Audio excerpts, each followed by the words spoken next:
Donc pour cette deuxième partie, on va faire les mesures de courbe d'impédance. On va prendre ce Raptor 6. On essaiera aussi avec le Audax. Alors, avant de faire les mesures, on va déjà voir un peu la configuration, revenir un peu sur comment elle est faite ici, et les réglages qui sont nécessaires lorsqu'on utilise ce style de logiciel. Ce sont des réglages qu'on va retrouver d'une manière récurrente, quel que soit le logiciel qu'on aura choisi. Mais il y a certains points qui sont assez délicats et sur lesquels on peut passer pas mal de temps avant de tomber sur quelque chose de correct. Donc je vais montrer un peu comment on configure et comment on règle ce style de truc pour obtenir des mesures correctes. Alors d'abord, au niveau matériel, ce qui est utilisé, bon, on va parler au parleur à mesurer évidemment. Alors j'ai un vieil ampli ici, qui est un ampli, faut pas s'occuper des réglages ici, ils ont tous été bypassés, donc c'est un ampli qui est tout droit sans réglage de volume. Donc c'est un cas un peu plus embêtant parce que les niveaux de sortie peuvent être très importants. Alors ici, cet ampli est attaqué par le petit PC. C'est le PC qui me sert à capturer les vidéos, etc. J'utilise la sortie ligne du PC qui va attaquer cet ampli.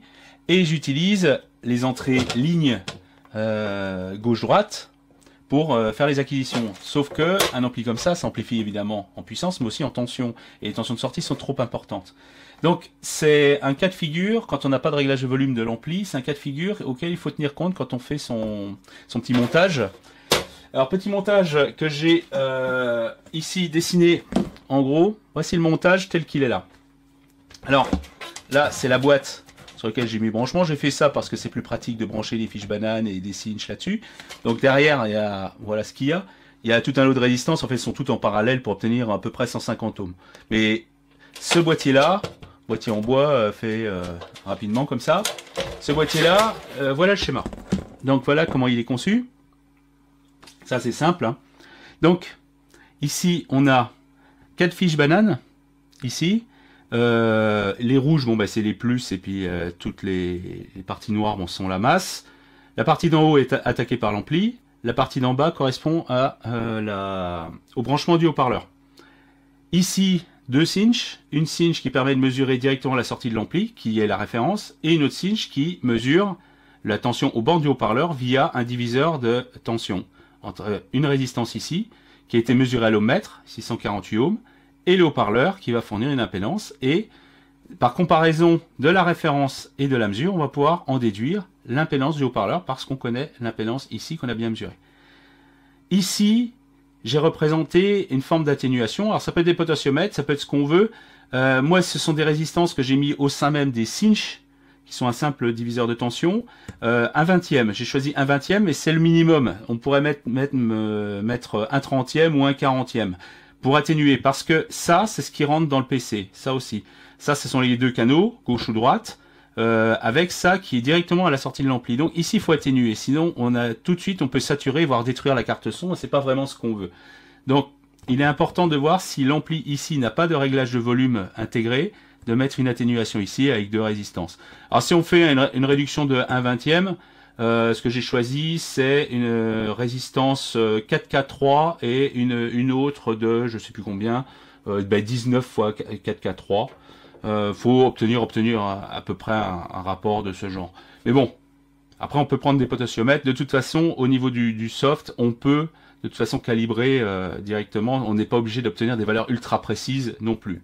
Tout est fait d'une manière relative, donc c'est pas un problème. Mais il est important quand même que les deux soient atténués de la même manière, pour éviter d'avoir des trop grandes disparités entre les deux systèmes. Bon, quoi qu'il en soit, au-delà de ça, il n'y a vraiment rien de plus simple, hein, une résistance, un truc et quelques prises, et quelques câbles. Donc, maintenant, on va regarder un peu côté soft, comment ça se passe.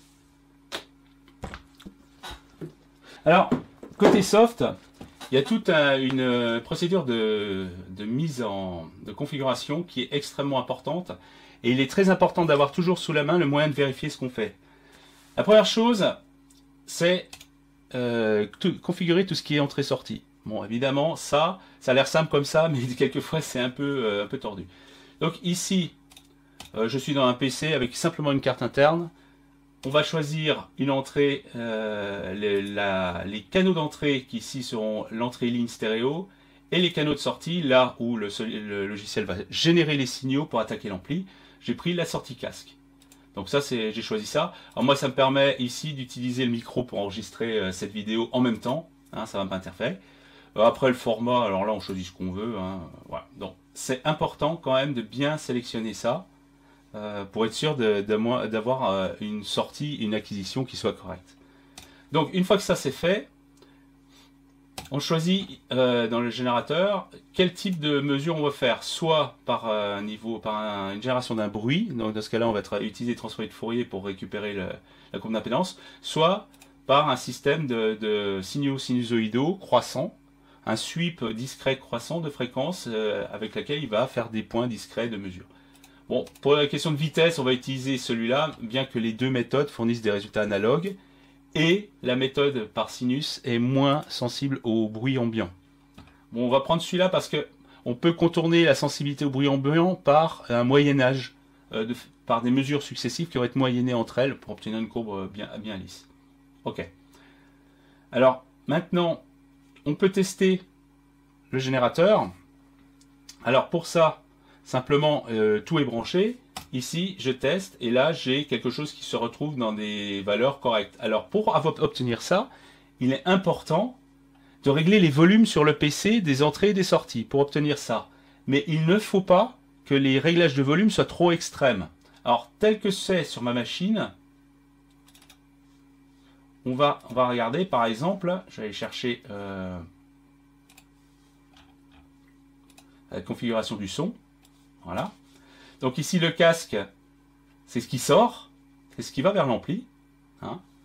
Donc ce qui veut dire qu'on est à un niveau assez élevé, on est à un niveau correct. Donc, mais là, on est assez bas quand même, hein, mais le niveau est suffisamment élevé en sortie ici pour obtenir quelque chose de correct. C'est important d'utiliser ça pour éviter les saturations en sortie ou des choses comme ça. Ça, c'est les sorties casque. Tout ce qui est enregistrement, c'est celui-là que j'utilise. On voit que lui, il récupère quelque chose qui a des valeurs correctes. Il n'est pas trop élevé, c'est pas trop faible, bien que le niveau d'entrée soit relativement faible. C'est pour ça qu'ici, j'ai utilisé une atténuation de 1/20e. On pourrait quand même utiliser même une atténuation de 1/40e, ce qui permettrait d'avoir quelque chose qui aille plus dans les 50 ou plus ici. Hein, si on va trop bas, il y a le bruit de fond général du système qui va venir dans le truc. Mais bon, là, ça reste utilisable. On le voit tout de suite sur les mesures si on a des problèmes ou pas. Donc, ici, c'est important de vérifier les niveaux pour obtenir quelque chose qui soit raisonnable sur cette fenêtre-là. Si on dépasse, ça va dans le rouge. Sinon, on est trop bas et on n'a pas assez de signal et on risque d'être perturbé par le bruit. Ok. Maintenant, on va configurer la mesure elle-même. Alors, c'est ici que se passent les paramètres principaux. Ici, le canal de référence, moi, je les ai branchés sur le truc au pif. Donc un des deux canaux, un des deux cinch correspond au signal de référence. Donc on indique ici lequel des deux est mis. C'est pas fixé en dur dans le logiciel. Donc, ici on met la résistance qu'on a mesurée, la résistance qu'il y a dans le boîtier de mesure là. Donc, ici c'est 148 ohms. Ici les plages de fréquence sur lesquelles on va travailler. On va commencer peut-être à 10 Hz pour avoir une bonne idée. Bon, après le reste, comme on va utiliser ce mode FFT, on va prendre des FFT pas trop grandes pour éviter d'avoir des trucs trop longs entre chaque mesure. On va faire un moyennage linéaire, c'est-à-dire qu'on va additionner les mesures entre elles et diviser par le nombre de mesures. Hein, et puis on va se limiter à 100 valeurs moyennées. Donc, ça c'est important de bien vérifier que tout est bien mis, qu'on n'en oublie pas. Hein, surtout ça, c'est important parce que quelquefois il perd ces valeurs-là, il faut bien vérifier que la valeur est conservée. Ensuite, éventuellement, et ça on verra après à la vérification, on va peut-être être obligé de mettre une petite valeur de résistance qui correspond à tout le câblage. Hein, tout le câblage qu'il y a dans le système entre le haut-parleur, l'ampli et l'acquisition. Hein. Donc en gros, ce serait ce bout de fil-là qu'il faudrait compenser. Mais pour l'instant, je ne le mets pas. On va voir. Alors pour vérifier la première chose, on va d'abord, alors ça c'est toute la configuration du logiciel, maintenant on va passer à l'acquisition. Alors soit on fait une acquisition, soit on calibre l'acquisition. Ça aurait très bien pu être mis dans le setup, mais ils l'ont mis là. Bon. La calibration de l'acquisition, elle sert à vérifier que les deux canaux de référence et d'acquisition ont le même gain. C'est-à-dire que ce que je vais faire, c'est que je vais mettre ici, je mets un câble là noir sur les deux portions. C'est-à-dire que je court-circuite la résistance de mesure. C'est-à-dire que j'ai au niveau référence et au niveau acquisition, au niveau des haut-parleurs, on a la même chose, le même signal. Et ça, c'est pour compenser les différences de gain que la carte son aurait. Donc je fais de telle sorte que la référence et l'acquisition aient le même signal. Donc j'ai court-circuité simplement la résistance de 150 ohms qui est dedans, là, 148 ohms. Et je génère un bruit.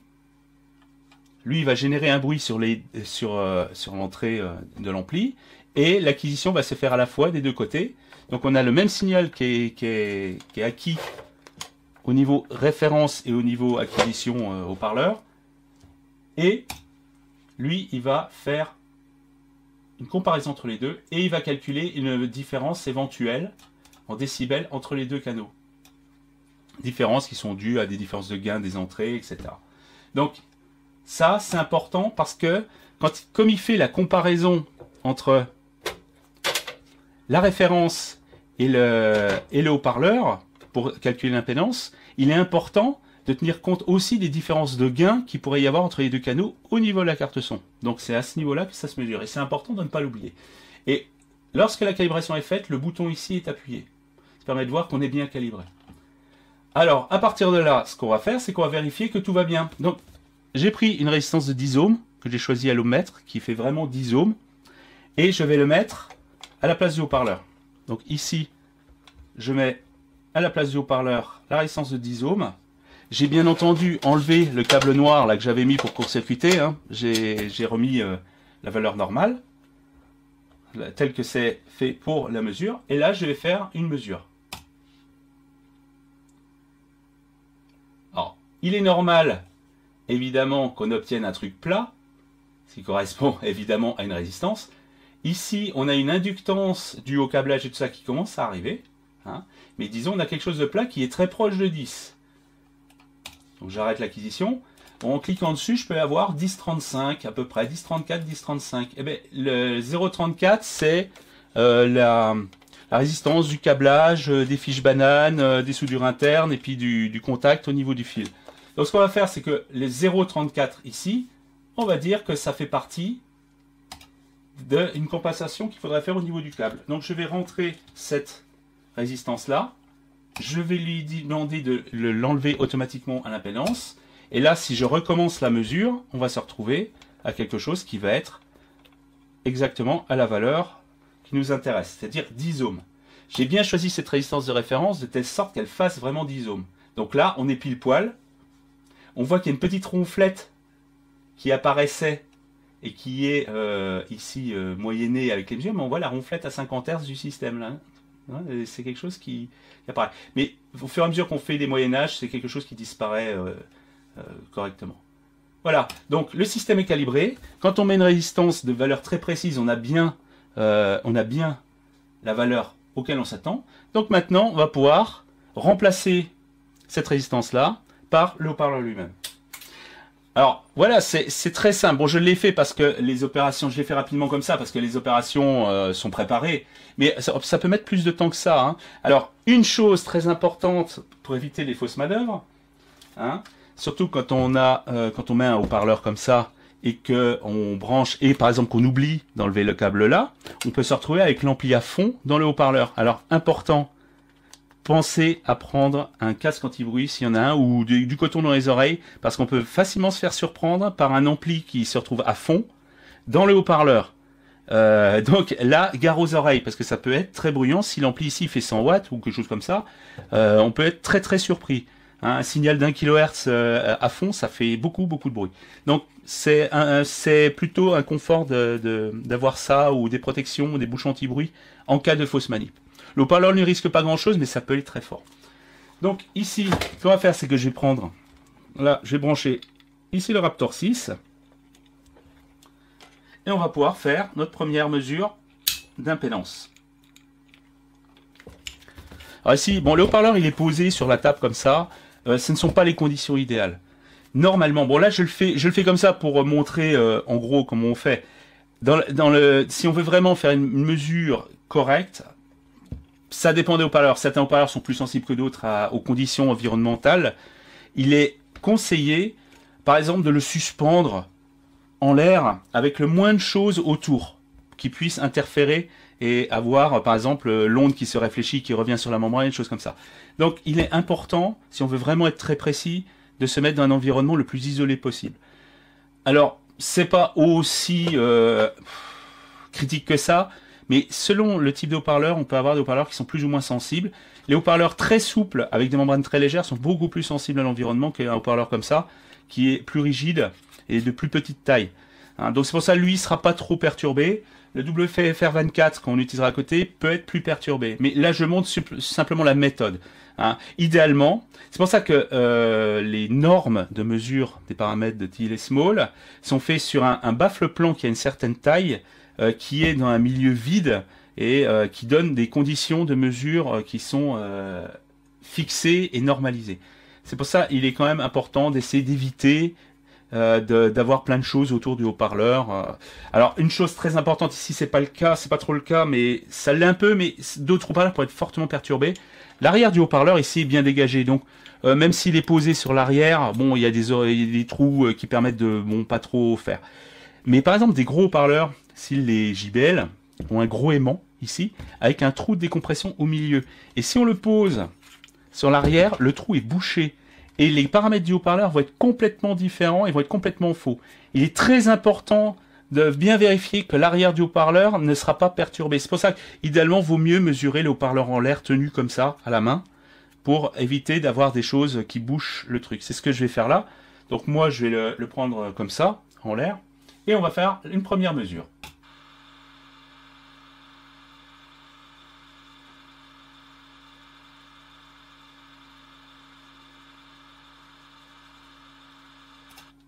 Voilà. Donc là, il y a eu un certain nombre de mesures qui ont été moyennées. On se retrouve donc avec la courbe d'impédance. On a entendu un petit bruit qui est en fait le bruit atténué via la résistance de 150 ohms, ce qui fait que ça va pas fort du tout. Hein. On est dans le cadre des petits signaux. Donc le haut-parleur ne bouge pas des masses. Hein. On a de la marge, hein. On peut aller plus fort que ça. Hein. Bon, ici, c'est parce que la résistance est assez élevée. Le haut-parleur faisant dans la gamme des 4 ohms, on est fortement atténué. Mais c'est pas très grave. Néanmoins, ici, on a une mesure de la courbe d'impédance du haut-parleur. Alors, on voit tout de suite la résonance, elle est à peu près ici 68-69 Hz. Hein, et on a une inductance de bobine qui fait que l'impédance remonte ici. On a quelques petits aiguilles ici qu'on retrouve sur la courbe de phase. Et ça, c'est le saladier, les réflexions acoustiques qui traînent autour de ça. Et c'est intrinsèque au haut-parleur. C'est des choses qu'on va retrouver. Tous les haut-parleurs ont ce genre de petits défauts. Alors ça peut être des défauts mécaniques, comme une obstruction de la membrane. Ça peut être aussi un défaut de fractionnement de la membrane qui fournit des effets mécaniques sur la membrane qui sont un peu bizarroïdes. Donc ça, on peut le retrouver. Ça peut être dû à des fractionnements de membrane aussi. Mais ça, ce sera à vérifier avec des mesures d'émission sonore du haut-parleur. Donc là, on a une courbe d'impédance. Et qu'est-ce qu'on peut faire de ça? Alors ici, dans ce soft, on a différents types de mesures possibles. Alors nous, on va travailler, pour mesurer tous les paramètres, on va travailler avec la méthode de masse additionnelle.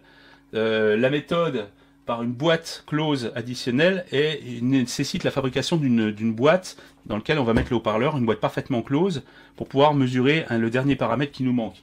Mais bon, ici, pour des raisons pratiques, c'est plus facile de faire avec des masses additionnelles. Hein, il suffit d'avoir quelques masses, les poser dessus, les coller légèrement dessus, et on peut faire le même type de mesure. La mesure par boîte close est plus fiable, mais nécessite plus de travail. Moi ici, le but, c'est d'avoir le moins de matériel possible et le truc le plus facile possible. Donc ici, on va utiliser le système par masse additionnelle, mais actuellement, je n'ai fait qu'une seule mesure. Donc ici, qu'est-ce qui va se passer? C'est que ici, on ne pourra calculer qu'un certain nombre de paramètres, mais pas tous. Parce qu'avec une seule mesure de la courbe d'impédance, on ne peut pas tout évaluer dans le haut-parleur. Donc ici, comme je n'ai fait qu'une seule mesure, mais en fait, on va pouvoir qu'extraire qu'une partie partielle des valeurs qui nous intéressent. Alors ici, il est capable, lui, d'évaluer la résistance en continu. On peut la mesurer à l'ohmmètre, hein, c'est peut-être la seule valeur qu'on puisse mesurer à l'ohmmètre. Donc je vais le laisser faire là-dessus, et il va calculer un certain nombre de paramètres. Alors ici, on voit qu'un certain nombre de paramètres ont été calculés, la fréquence de résonance, donc ce qui correspond au maximum ici, le coefficient de qualité totale, qui correspond à un mix des deux coefficients de qualité qui correspondent à la forme de la courbe d'impédance de part et d'autre du maximum, c'est-à-dire l'écart, la hauteur par rapport au minimum, c'est-à-dire la hauteur du pic, la largeur du pic et l'emplacement du pic. Donc de ces données-là, on peut trouver la fréquence de résonance, les coefficients de qualité. Le reste, la résistance en continu, évidemment, est évaluée à la valeur minimale. Ici, projetée, il essaye de l'évaluer, c'est la valeur à peu près à 0 Hz. Et ces valeurs-là, simplement, ce sont des valeurs qu'il calcule à partir de la manière dont la courbe relève et remonte ici par un certain type de modèle. Il a plusieurs types de modèles intégrés et il essaye d'évaluer les coefficients de ces modèles au fur et à mesure. Donc ça permet de modéliser cette remontée ici qui est plus compliquée qu'une simple self qui serait due à la bobine. C'est beaucoup plus compliqué que ça et donc on a des modèles beaucoup plus complexes qui correspondent à la modélisation de cette partie-là. Mais ça, c'est plus intéressant lorsqu'il s'agit de calculer des filtrages ou des choses comme ça, où l'impédance du haut-parleur fait partie des calculs.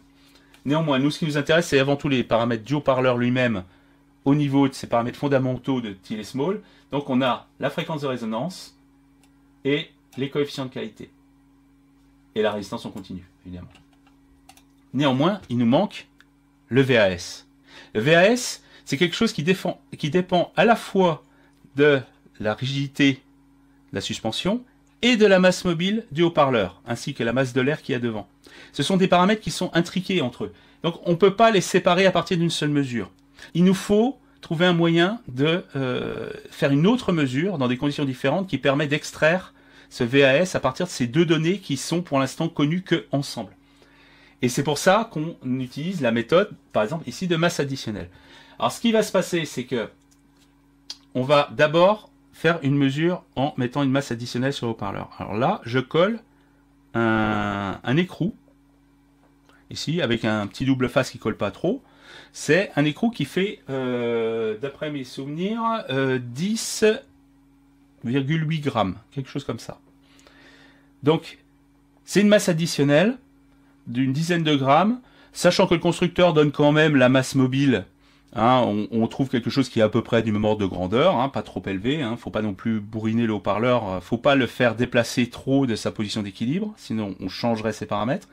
Il faut avoir une masse suffisamment importante pour qu'il y ait une différence de mesure. Donc ce qu'on va faire, c'est qu'on va refaire une mesure avec cette masse.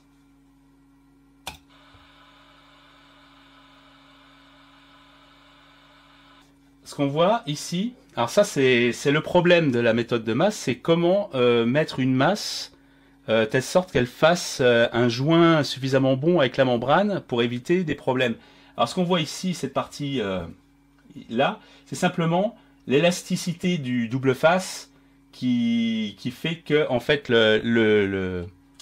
l'écrou sautille sur le haut-parleur à certaines fréquences. Bon, ça va pas interférer parce que ce qui nous intéresse, c'est cette partie-là, la partie résonance avec une masse additionnelle. Alors pour ce soft-là, lui, il a besoin de deux mesures. Alors ça, c'est une des deux mesures. Et celle-là, il doit la mettre en overlay. Donc on prend cette courbe-là en tant qu'overlay. Donc elle est stockée. Et maintenant, je refais la courbe normale. Je refais la mesure normale.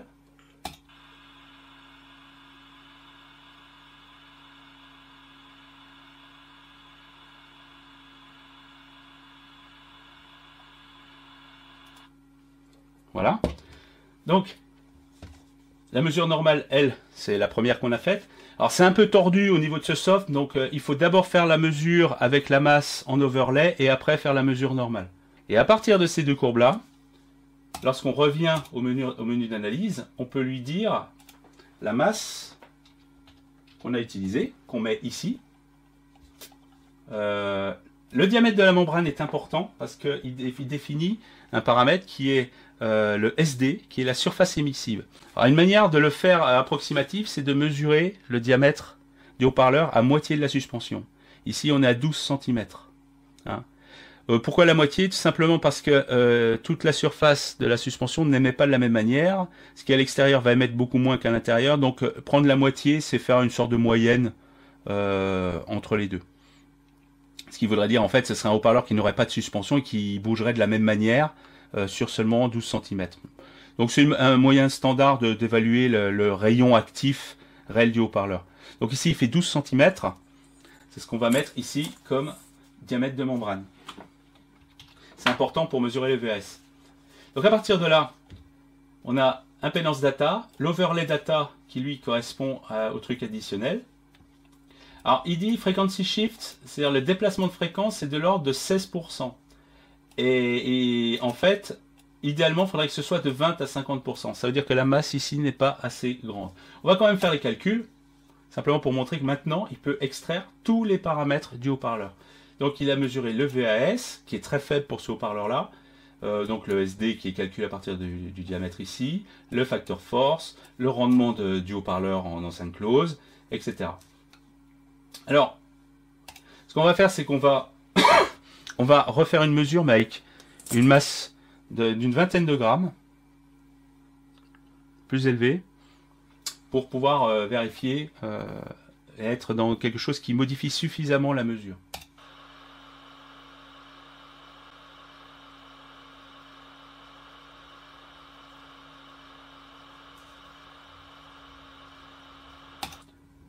Donc je la remets en overlay. Ensuite j'enlève les petites masses. Je refais une deuxième mesure.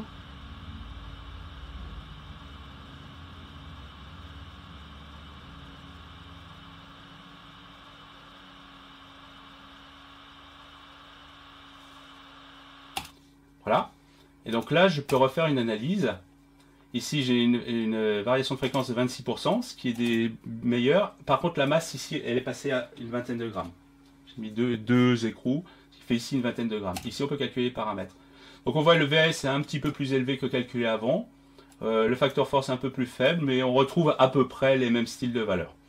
Donc voici les données du haut-parleur telles qu'on peut l'utiliser pour après calculer des enceintes. Donc ce que je vais faire, c'est qu'ici je vais l'exporter sous la forme ici d'un fichier CSV. Donc c'est quelque chose qu'on peut lire avec Excel ou avec n'importe quel éditeur de texte, c'est un format texte. Donc là ça va être le Raptor 6. On va le mettre sur le bureau.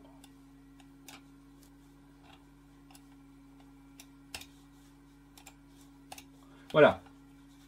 Alors c'est ce soft qui est LIMP, qui fait partie de la suite Arta, est en mode ici, en mode démo. Donc on ne peut pas sauvegarder les choses, mais on peut les exporter. Bon, donc pour une utilisation occasionnelle, comme ici, on peut utiliser la version gratuite. Elle nous donne toutes les données qui nous sont nécessaires. Elle n'est pas limitée en ce qu'on peut faire. Par contre, si on compte l'utiliser suffisamment souvent, etc., il est quand même préférable d'acheter la licence qui n'est pas très chère et ça permet de faire beaucoup de choses. Ça, c'est juste le module qui sert à faire les mesures d'impédance. Il y a un module pour faire des mesures de niveau de sortie, de bande passante, etc., qui permet de faire pas mal de choses. Donc c'est un soft très simple à utiliser et qui vaut le coup d'être acheté si on l'utilise d'une manière plutôt régulière. Bon, maintenant qu'on a mesuré le Raptor 6, qui ne pose pas plus de problèmes que ça, on va passer à un autre haut-parleur, une vieillerie, mais bon, qui est pas si mal que ça, hein. WFR24. Alors contrairement à l'autre, c'est un haut-parleur avec une membrane très légère et une suspension extrêmement souple, ce qui fait qu'il résonne bas. Malheureusement, c'est le style de haut-parleur qui va poser plus de soucis parce qu'il va être extrêmement sensible à l'environnement. Donc ça, c'est un problème que l'on peut rencontrer dans ce style de mesure, c'est avoir des haut-parleurs qui vont être difficiles à évaluer par la méthode que j'ai utilisée là sur le Raptor. Donc ce qu'on va faire, c'est qu'on va déjà voir, en faisant une mesure normale, voir un peu son comportement. On va voir à quel point, si on veut faire quelque chose de précis, de bonne qualité, l'environnement, lui, sera important à maîtriser. Donc ici, hop, on va mettre...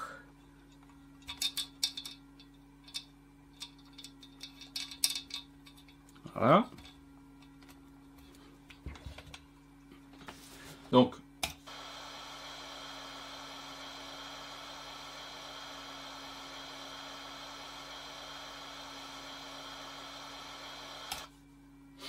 Voilà, donc première mesure, avec rien dessus, on s'aperçoit déjà que ici, qui est une zone critique pour faire les mesures, hein, parce qu'on a besoin du maximum de ça, déjà ici il y a une saloperie. Déjà, ça pose un problème. Déjà, à quoi ça peut bien être dû? Bon, je vais reculer un peu le haut-parleur, le prendre à la main et le mettre à l'air libre.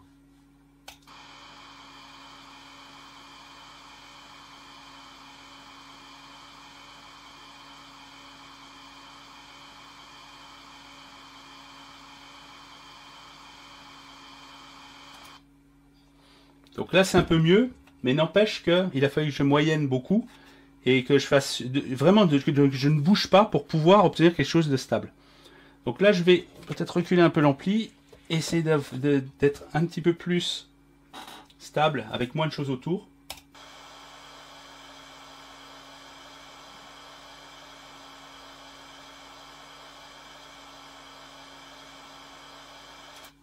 Là, on voit, il y a un autre défaut qui est apparu ici. Alors, je vais essayer de le mettre ailleurs. On va essayer de le poser sur un tissu, par exemple, plutôt que sur une surface un peu plus dure. Peut-être qu'en fait, simplement, il vibre. Donc, je vais le poser sur un tissu comme ça.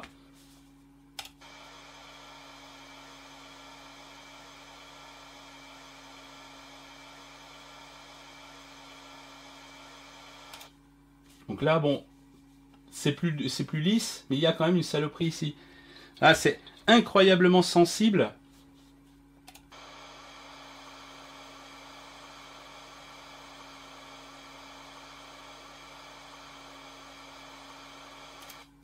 C'est extrêmement sensible aux conditions extérieures du haut-parleur. Et voilà sur quoi on peut buter lorsqu'on se retrouve à mesurer des haut-parleurs de ce genre. Malheureusement,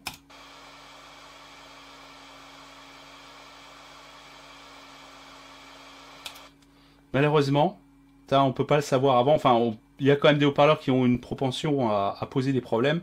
J'ai pris celui-là parce que c'était vraiment le cas le plus classique de ce genre. Haut-parleurs membrane très légère, très très souple, ils sont très difficiles à mesurer comme ça. Là, je l'ai posé ici, c'est juste pour montrer à quel point, quand on a ce style de haut-parleur-là, il faut travailler un peu plus pour pouvoir faire des mesures correctes. Donc, ici, le seul moyen d'obtenir quelque chose, c'est de le fixer sur un plan, par exemple sur une planche, le fixer, et que la planche soit posée et vissée ou, on va dire, mis avec des serre-joints ou des choses comme ça, de telle sorte qu'il n'y a rien qui bouge, que le haut-parleur soit pas comme ça en équilibre. Hein, parce que c'est ça en fait qui se passe ici, c'est qu'il vibre avec il y a tout qui vibre en même temps et il y a des effets de contre-réaction entre la membrane et le haut-parleur lui-même qui bouge, qui font il y a des zones de résonance qui font que, au niveau de la courbe d'impédance, on voit les défauts.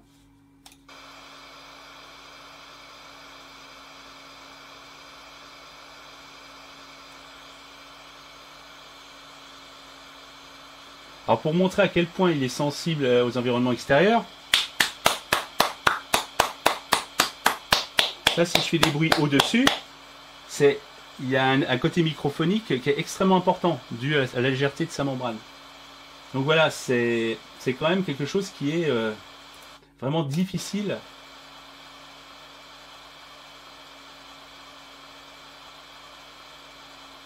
C'est difficile à mesurer correctement.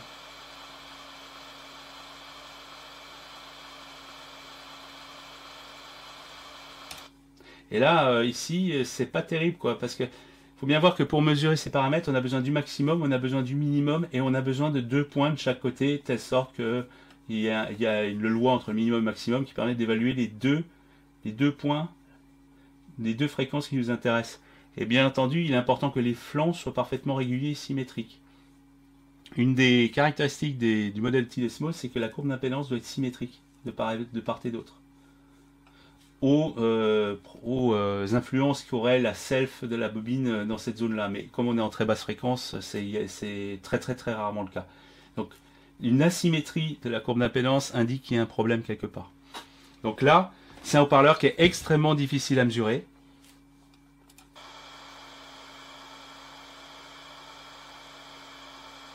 Voilà, là je peux même pas mesurer le maximum.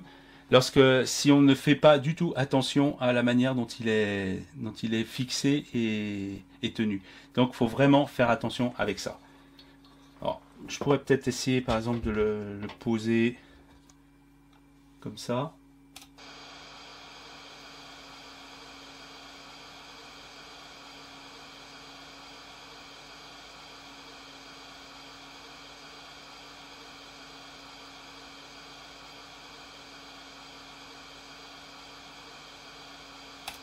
Donc on peut trouver une situation où il présente quelque chose d'un peu plus régulier, mais il faut vraiment se méfier parce que ça ne veut pas dire que la courbe est correcte. Ça pourrait très bien être influencé par quelque chose d'extérieur qui fait que la fréquence de résonance est légèrement décalée passe par une influence quelconque autour du truc. Donc c'est pour ça que j'ai choisi ce haut-parleur là, c'est parce que c'est vraiment l'archétype même du haut-parleur difficile à mesurer. C'est plutôt rare actuellement de tomber sur des choses comme ça, mais quand on tombe là-dessus, on le voit tout de suite. On voit tout de suite les mesures qui sont bizarres, qui sont difficiles, qui sont pas stables.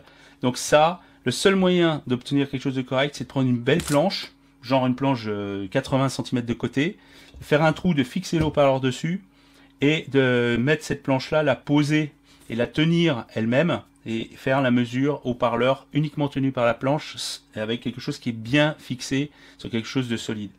Et il n'y a que comme ça que l'on peut obtenir les paramètres de ça. Maintenant, autre souci, encore, on peut réussir encore à se débrouiller. Maintenant, si je mets une masse dessus, le problème, c'est que coller une masse là-dessus, déjà, on va se retrouver avec des courbes encore pires.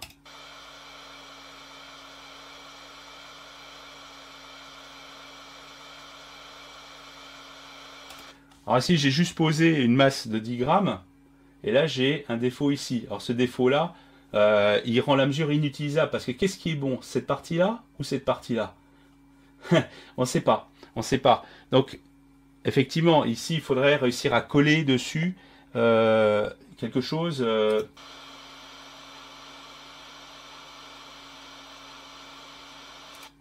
La difficulté ici, c'est de pouvoir coller une masse là-dessus, sans détruire le cône, évidemment, et qui est un joint suffisamment rigide et suffisamment bon pour ne pas avoir une espèce d'effet d'accordéon entre la membrane et la masse qui est collée dessus. Donc pour ce type de haut-parleur, c'est là où on voit que la méthode de la masse additionnelle va devenir quasiment inutilisable.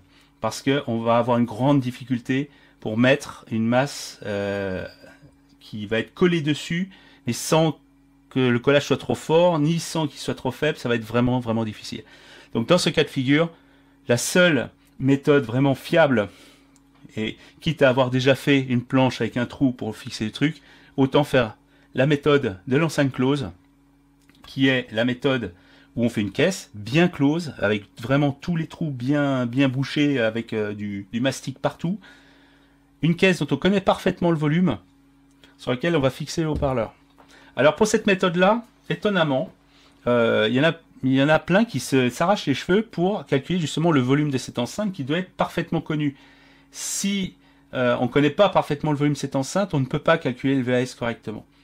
Alors, il y en a qui essayent d'évaluer le volume pris par le haut-parleur à ce niveau-là. C'est vachement compliqué, en plus c'est pas fermé, donc il y a des trous ici, comment on mesure ça, c'est bordel tout ça. Mais en fait, c'est une méthode extrêmement simple et ultra précise pour faire ça, sans vraiment se prendre la tête. La méthode est très simple. On prend un haut-parleur comme ça.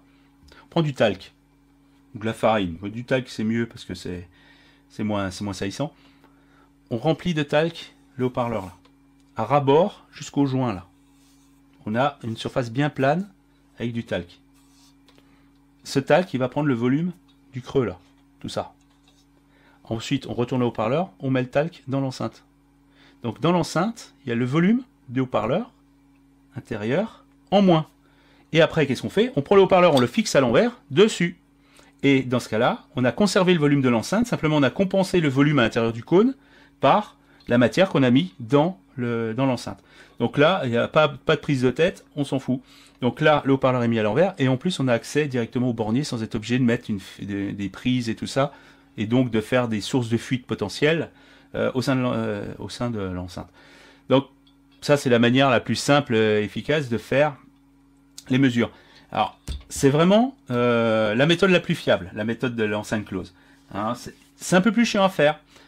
Pour le Raptor, c'est pas un problème d'utiliser la masse additionnelle. Pour ce haut-parleur-là, c'est même pas trop la peine d'y compter. Ça va être un enfer pour obtenir une mesure.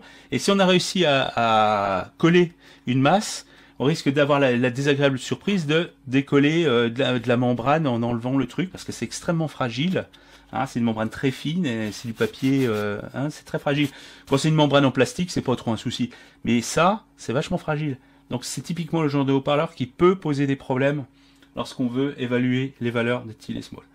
Donc ça, je pense que c'est important de montrer les cas difficiles, et auquel cas, pour ce cas de figure-là, bon, ça mange pas de pain de le faire systématiquement, hein, si on veut vraiment faire les choses bien, c'est faire un plan bien rigide, bien monté, avec un trou sur lequel on met le haut-parleur pour mesurer les paramètres à l'air libre, et 2, de faire une enceinte close, parfaitement close, de volume connu, hein, et de mettre le haut-parleur dedans, donc à l'envers, et de mesurer par la méthode de l'enceinte close. Et c'est exactement la même chose ici que la masse additionnelle. Il y a un menu pour l'enceinte close, et ici on va juste donner le volume de l'enceinte, mettre la mesure dans l'enceinte close sous la forme d'overlay, refaire la mesure en air libre en tant que valeur normale, et ici on aura 2 sets de données qui nous permettront d'évaluer tous les paramètres d'une manière plus, on va dire, plus précise, plus fiable, et qui fonctionnera pour tout type de haut-parleur. Sauf que c'est plus difficile à faire. C'est pour ça que j'ai d'abord montré la masse additionnelle, c'est que pour l'essentiel des haut-parleurs standards, la masse additionnelle fonctionne bien. Mais pour des haut-parleurs plus délicats comme ceux-là, ou les haut-parleurs à haut rendement avec des membranes très légères et des suspensions très souples, la masse additionnelle va poser vraiment des soucis. Il vaut mieux utiliser l'enceinte close, puis bon, autant se faire un peu la main, et l'enceinte close permet déjà aussi d'avoir vraiment des résultats plus fiables dans tous les cas. Mais le logiciel il fonctionne exactement de la même manière, hein, il n'y a pas de souci particulier avec ça. Donc voilà, c'était donc la mesure des paramètres des haut-parleurs, hein, avec le LIMP, donc la partie ARTA dédiée à la mesure d'impédance. Et à partir de là, une fois qu'on aura gardé nos données, on va utiliser un logiciel très très connu dans les concepteurs d'enceintes, qui est WinISD, qui est un logiciel gratuit de conception d'enceinte à partir des mesures de paramètres qu'on a fait avec ce style d'outil. Hein. Donc, ce sera l'objet du 3e épisode. Utiliser WinISD pour extraire l'enceinte acoustique, le volume, etc., pour faire l'enceinte. Et à partir de là, on va rentrer dans la partie difficile, qui est la conception de l'enceinte elle-même, au niveau de la forme de l'enceinte, l'emplacement des haut-parleurs dans l'enceinte et le filtrage.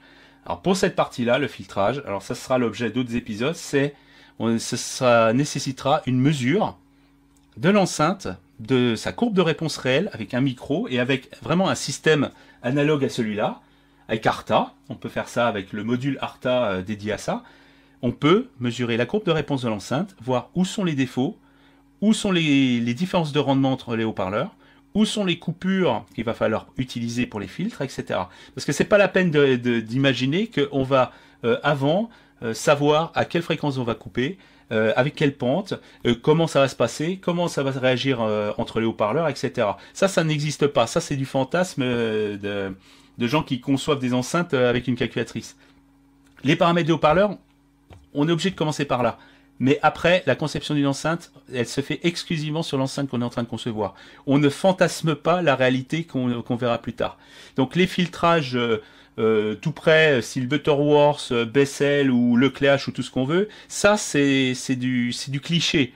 La réalité, c'est on prend l'enceinte, on regarde comment ça réagit et on en déduit les filtrages à partir de l'enceinte réelle. Et jamais autrement, parce que de toute façon, on est sûr de tomber à côté et on n'aura pas le résultat voulu, à moins d'avoir un gros coup de bol. Et c'est nettement plus fiable et on est nettement plus sûr d'avoir le résultat qu'on veut quand on a mesuré son enceinte réelle et quand on sait exactement, non pas où sont ses qualités, mais où sont ses défauts, que l'on va obtenir quelque chose qui sera acceptable avec un rapport qualité-prix imbattable. Et en plus, on aura la fierté d'avoir fait son truc qui marche bien. Il n'y a que comme ça que ça marche. C'est pas la peine on ne peut pas concevoir une enceinte sans mesure. On ne sait pas où on va et on tourne en rond et on ne sera jamais content. Donc, on a commencé par les paramètres Thiele et Small. On va continuer, épisode d'après, par l'évaluation des caractéristiques physiques de l'enceinte. Et après, on passera aux méthodes de mesure sur une enceinte proto, sur lesquelles on va pouvoir évaluer les défauts, éventuellement rétablir certaines propriétés géométriques, comme les haut-parleurs qui sont trop éloignés, qu'il faut rapprocher, ou des haut-parleurs qu'il faut décaler, plus ou moins, décider si on fait un filtrage actif, passif, etc. Moi, je conseillerais plutôt un filtrage actif parce qu'on peut le régler après coup. Et voilà, on peut voir où sont les défauts, on peut voir où est-ce que les membranes commencent à faire des fractionnements, ce qui conditionne majoritairement les fréquences de filtrage. On peut voir quelles sont les différences de rendement entre les haut-parleurs, etc. Mais uniquement avec la réalité, pas avec des fantasmes ou des données constructeurs. D'ailleurs, ici, bon, on a vu les mesures que j'ai faites sur le Raptor. Si on compare avec les données du Raptor données par Monacore, on verra que ça n'a absolument rien à voir. C'est pour ça que il est important de mesurer ces haut-parleurs soi-même, parce que souvent les constructeurs disent n'importe quoi, et je ne sais, j'ai toujours pas compris pourquoi. Je n'ai jamais réussi à obtenir des données fiables de la part des constructeurs, à quelques exceptions près. C'est pour ça que ici, c'est facile de mesurer, avec peu de matériel, et on a quelque chose de précis, et on fait sur ses propres haut-parleurs qu'on a achetés soi-même. Et ça, c'est super important. C'est important de travailler avec le vrai matériel que l'on utilisera après dans la vraie vie. Voilà.